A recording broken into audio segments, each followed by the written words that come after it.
think it's very important, you know, that there is this history here and that we don't forget about the history. This happened in 1961, but there are things happening today in our world. And, you know, the idea of turbulence and obstacles and some of these symbols that we have in this walkway is just as appropriate, you know, today as it was back in 1961.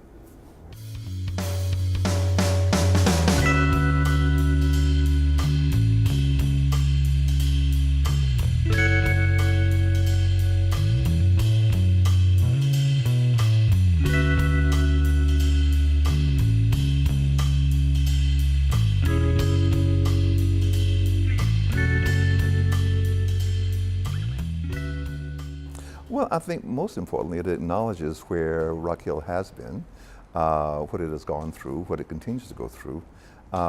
We never imagined, you see, that this whole process of striving for, in terms of achieving freedom, that we have actually arrived there. It's an ongoing process.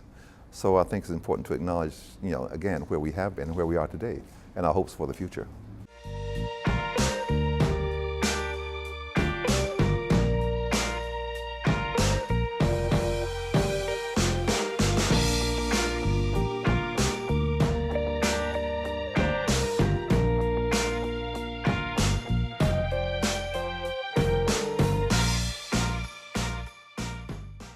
I feel like Rock Hill is in a renaissance right now, and I just feel that this really adds to the urban fabric. I feel like it really creates a sense of place, that this is rooted in Rock Hill, and I think it creates a destination for a public art space that is accessible to everyone. You don't have to go into a museum to access it.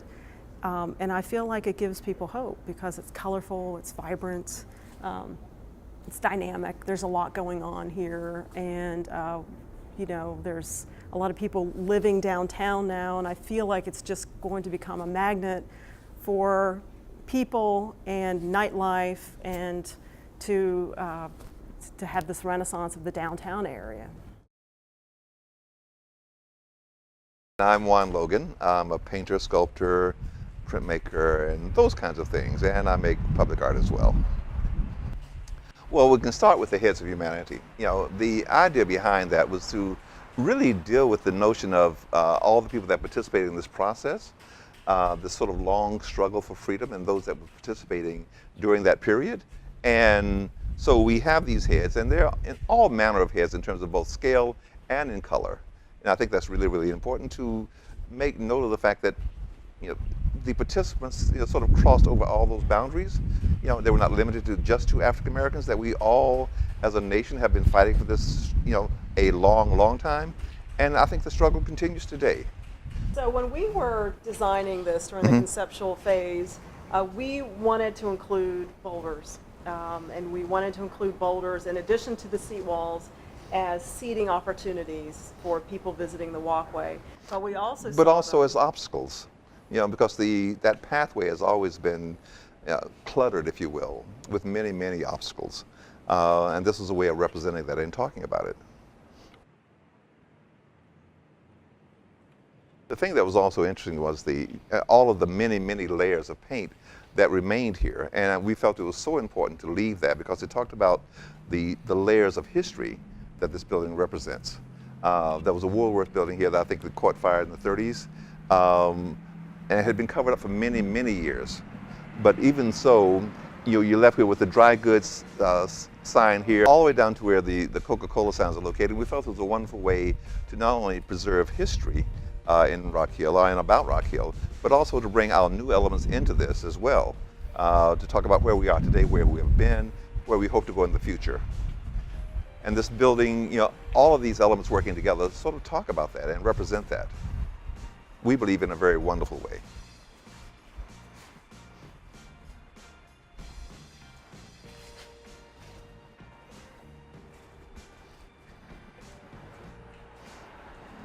And, you know, above me is the word fatigue.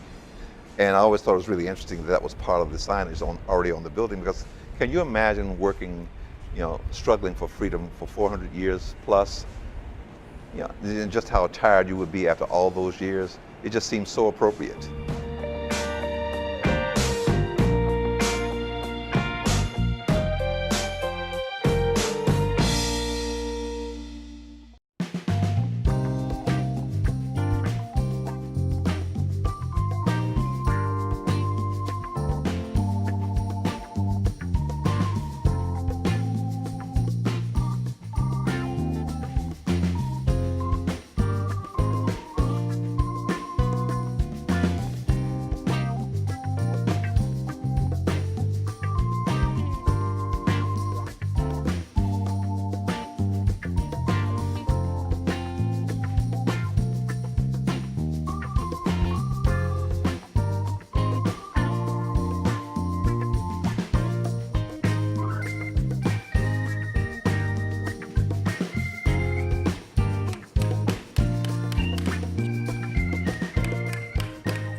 The process was just like with any project that we do, we research and we get to know the community.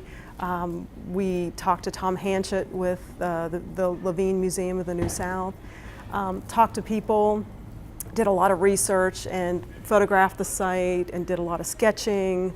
And basically we want to understand what makes this place unique, what makes the place tick. So we did that, and then we had a series of community engagement sessions, which included working with the students of Rock Hill as well for civil rights engagement and art projects. Well, we looked at the Rock Hill video last year when the sentences were vacated with the Friendship 9. So the impetus of the project was the Friendship 9 and the vacating of their sentences for trespassing. And so, we looked at the video where, the judge opened up the docket book, and the idea of opening up the book was the big idea for the walkway. And you can see the brick is flowing, and also the reference to the Catawba River, and you can see that kind of flowing through, throughout the site. And then we also have areas of the basket weave patterning, which was a reference to the tradition of the Catawba Indians and their tradition of basket weaving. We have symbols embedded throughout this walkway, so it's really a journey. And the plants of Rock Hill, you can see, the spider lilies and the pollinator, the sphinx moths, and we have sunflowers and celebrating the dogwoods on the top of the wall, celebrating the native plants of Rock Hill. When we started looking at this project, there was the deteriorated Woolworth building, and the city decided to demolish it to make way for a new apartment and retail building and this walkway. And we didn't even know about the advertisement. So that was kind of a discovery that when the building came down, we saw all this history. And so we decided that we wanted to preserve it and that our layer would eventually just become another layer of Rock Hill history.